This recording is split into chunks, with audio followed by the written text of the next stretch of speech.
আসসালামু আলাইকুম ভিউয়ার্স। চীনের ভ্যানগার্ড বাংলাদেশে একটি মিসাইল রিপেয়ার এবং ওভারহোলিং ফ্যাসিলিটি স্থাপন করতে যাচ্ছে।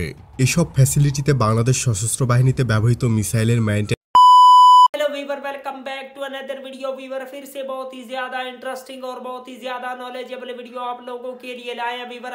अब बांग्लादेश में ही मिसाइल का प्लांट जो है वो बनाया जाएगा। इंशाल्लाह बांग्लादेश का डिफेंस जो है वो बहुत ही ज्यादा स्ट्रॉन्ग हो जाएगा। तो वीवर बहुत ही ज्यादा इंटरेस्टिंग वीडियो होने वाली है। अभी तक आप लोगों ने चैनल को सब्सक्राइब नहीं किया हुआ तो जल्दी से चैनल को सब्सक्राइब कर लीजिएगा। तो बिना टाइम वेस्ट किए वीडियो को स्टार्ट करते हैं।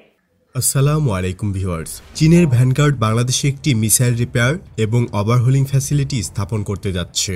এসব ফ্যাসিলিটিতে বাংলাদেশ সশস্ত্র বাহিনীতে ব্যবহৃত মিসাইলের মেইনটেনেন্স, রিপেয়ার এবং ওভারহোলিং করা হবে। সেই সাথে নেভাল ওয়ারশিপ, গান থেকে শুরু করে অনেক ক্ষেত্রেই এই ফ্যাসিলিটি যৌথ পার্টনারশিপ গড়ে তুলবে। আমাদের প্রতিবেশী তথাকথিত এবং স্বঘোষিত সুপার পাওয়ার দেশ ভারত ইতিমধ্যেই এই মিসাইল মেইনটেনেন্স প্ল্যান্ট স্থাপন নিয়ে উদ্বিগ্ন।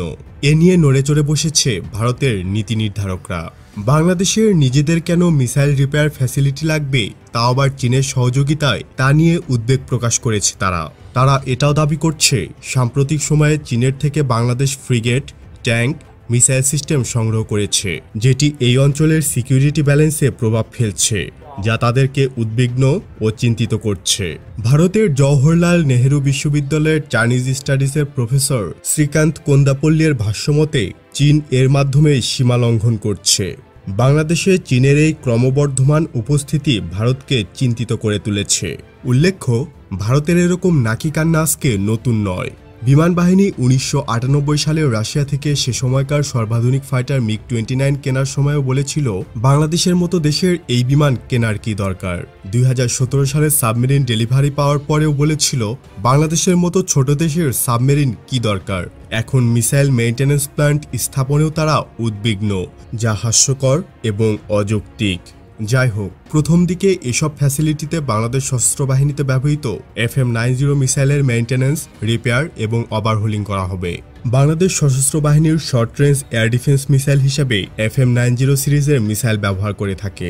বাংলাদেশ আর্মি, এয়ারফোর্স এবং নেভি এই তিন বাহিনী এই শর্ট রেঞ্জের এয়ার ডিফেন্স মিসাইল ব্যবহার করে। এগুলো point defence, beige and infrastructure protection এবং নিচু দিয়ে উড়ে যাওয়া যুদ্ধবিমান, হেলিকপ্টার, ক্রুজ মিসাইল, ড্রোন ধ্বংস করতে সক্ষম। তো যাই হোক, এই ধরনের একটি পদক্ষেপ আরও অনেক আগেই প্রয়োজন ছিল। দেরিতে হলেও এ ধরনের একটি সিদ্ধান্ত গ্রহণ নিঃসন্দেহে সময় ও অর্থ সাশ্রয়ের পাশাপাশি প্রযুক্তিগত সক্ষমতা বৃদ্ধি করবে। তো আজ এতটুকুই। নতুন কোনো ভিডিও নিয়ে খুব দ্রুতই হাজির হব ইনশাআল্লাহ। সে পর্যন্ত ভালো থাকুন, সুস্থ থাকুন, ইনফরমেটিভ বাংলার সাথেই থাকুন। দেখা হবে আবারও। আল্লাহ হাফিজ।